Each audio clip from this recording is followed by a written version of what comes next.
आदरणीय हमारे पंडित भजनलाल जी शर्मा, हमारे आदरणीय मुख्यमंत्री महोदय और भारतीय जनता पार्टी के अध्यक्ष श्री मदन जी, भारतीय जनता पार्टी के आज की आप लोग सबके बीच में कैंडिडेट श्री मोरपा जी सुमन, इधर उपस्थित हमारे डिप्टी सीएम साहब श्री प्रेमचंद जी बैरवा, हमारे अध्यक्ष जी और उपस्थित सब हमारे एमएलए साहिबान और हमारे सामने एमपी साहब और इतनी सारी जनता सबंता की यहाँ उपस्थित है, उन सबको सबसे पहले तो मैं प्रणाम करके याद दिलाना चाहूंगी।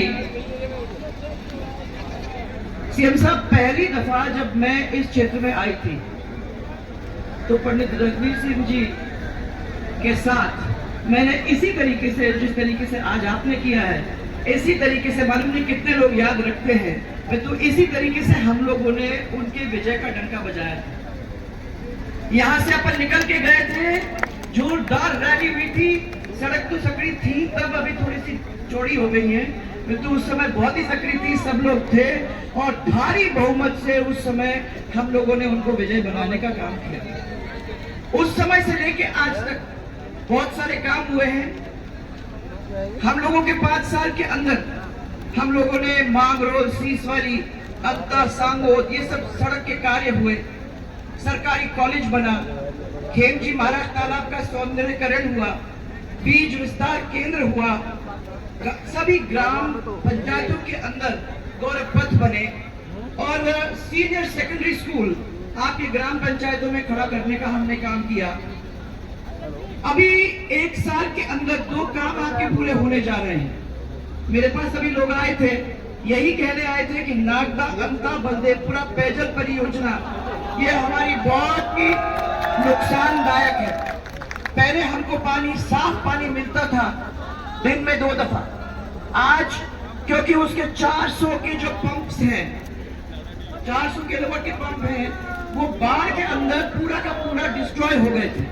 उसकी वजह से अब 75 हॉर्स पावर के पंप लगे हैं और उसकी वजह से जो पानी आता है वो पीला और गंदा है। यहाँ की जनता ने ये मांग की है कि किसी भी तरीके से उसको ठीक किया जाए, बहुत जल्दी ठीक किया जाए और जो पानी हमको 2 दफा दिन में मिलता था उसी तरीके से पहले वैसे हमको अब भी 2 बार मिले। जो पास के एरिया थे उसमें एक बार जो पानी हम दिया करते थे, आज एक दिन छोड़ करके देते हैं सीएम साहब। और इसलिए मेरा आपसे हाथ जोड़ करके निवेदन है कि इसको जितने जल्दी आप कर सकते हो उसको करने का आप लोग काम करो, ताकि यहाँ की जनता साफ सुथरा पानी पी सके। सोनवा पेयजल परियोजना ये कार्य प्रगति पर है और जब हमने पता किया तो वो 1 साल के अंदर हो जाना चाहिए। 15 गांवों की पेयजल परियोजना उनके कार्य पूर्ण हो चुके हैं। बामोरी कला पीएचसी को सामुदायिक स्वास्थ्य केंद्र में क्रमोन्नत करना का काम हम लोगों ने किया। और सबसे बड़ा कार्य जो आप, मुझे लगता है कि भारतीय जनता पार्टी के साथ, आप के नाम के साथ आप लोग जोड़ोगे, वो ये है कि 50,000 तक का कर्जा हम लोगों ने हमारे किसानों का माफ करने का काम किया। अब कुछ बातें हैं जो मैं हमारे मुख्यमंत्री जी के सामने आप लोगों की तरफ से रखना चाहती हूँ। सबसे पहले सीएम साहब, अंता शहर में रोडवेज बसें नहीं आती।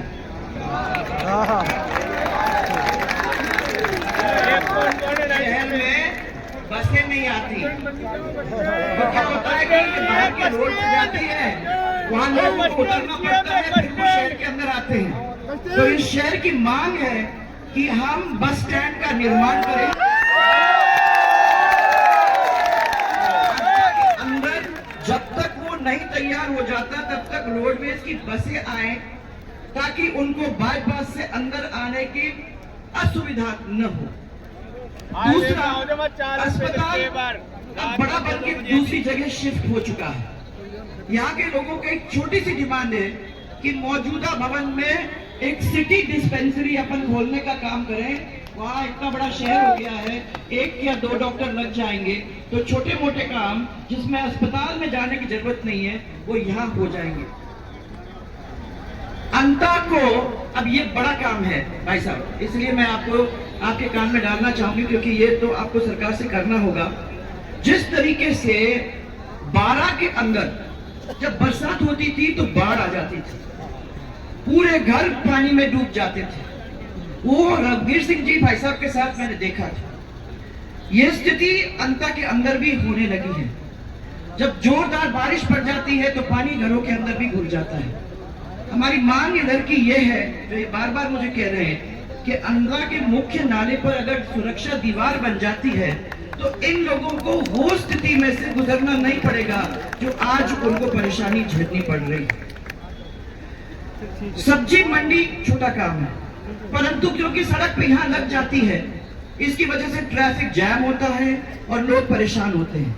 एक कोई जगह मिल जाए, जो कलेक्टर साहब से हम लोग बात भी कर लेंगे आपके आदेश हो जाने पे, कि वहाँ हम लोग सब्जी मंडी का एक निर्माण करें ताकि लोग जाएं वहाँ, यहाँ ट्रैफिक जैम न हो, ऐसी स्थिति हो जाए।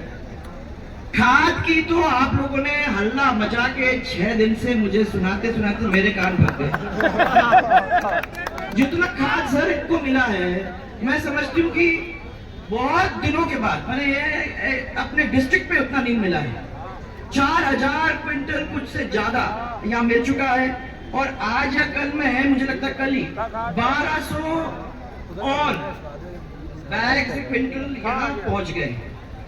मेरा सब लोगों से यही कहना है कि वो जो अटैचमेंट वाला मामला था, वो अटैचमेंट वाला मामला हम लोगों ने जीएसएस का तो रोक दिया है, और जो प्राइवेट है वो ये मानते नहीं है, परंतु मैंने कहा कि रुक चुका है। तो अगर कोई आपसे मांगता है तो मेहरबानी करके उनको कह दो कि हमें नहीं देना है, क्योंकि ये कलेक्टर साहब का भी ऑर्डर इधर निकल गया है, तो इसलिए आप लोगों को उसमें पढ़ने की जरूरत नहीं है। दूसरा, फसलों का मुआवजा, मैं सीएम साहब से सामने वो बात कहना चाह रही हूँ।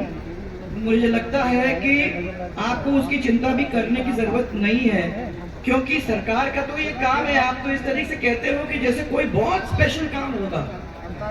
मुझे लगता है सीएम साहब उसके बारे में आपको बता ही देंगे। उसके बाद हम लोगों ने उनको एक और विनती की है कि जो मुख्यमंत्री जी से हमें मांग है वो है कि फसल खराबे को बीज खराबे में नहीं माना जाए।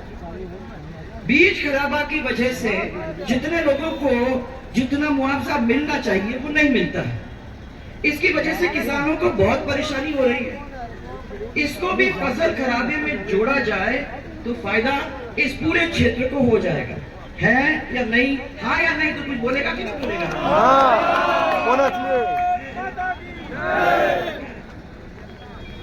और आखिरी में ये बड़ा काम है, मैंने आपको पहले नोट पे डाला भी है, परंतु ये है कि एनटीपीसी परिसर के अंदर चल रहे जो केंद्रीय विद्यालय है वो एक्चुअली में सरकारी लोगों के लिए ही ये बनता है।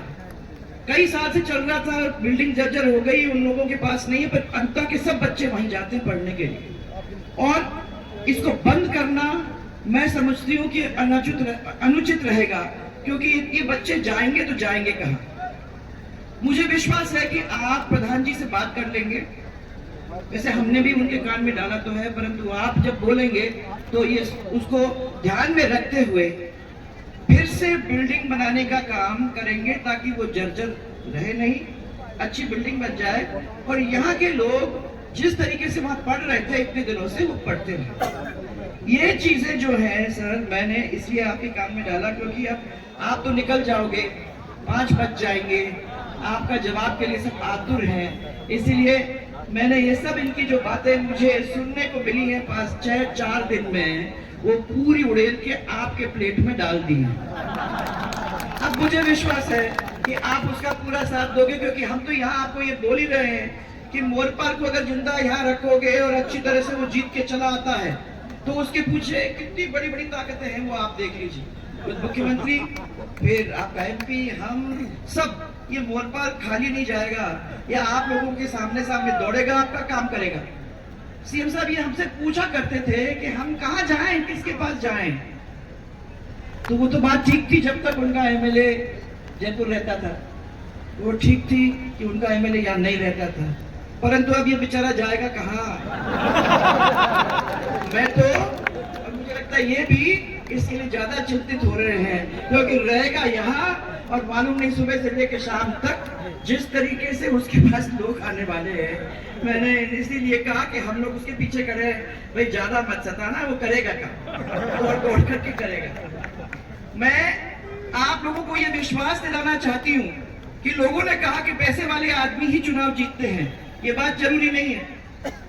हमारे यहाँ पैसे नहीं है, ये गरीब जरूर होगा, परंतु स्वाभिमानी हम सब हैं और इतनी बड़ी सेना इसके साथ खड़ी हुई है कि वो लोग जो करना है करें। विश्वास मुझे ये है कि 11 तारीख को आप जाओगे, आप वो बटन दबाओगे, कमल के फूल को खिलाओगे और जोरदार तरीके से एक और व्यक्ति को भजनलाल जी के हाथ मजबूत करने के लिए जयपुर में भेजने का काम करोगे। एक दफा जोरदार नारा मेरे साथ, इस माटी का एक ही लाल। एक और यार, ऐसे काम सुनाई नहीं दे रहा, जोर से बोलो, इस माटी का एक ही लाल,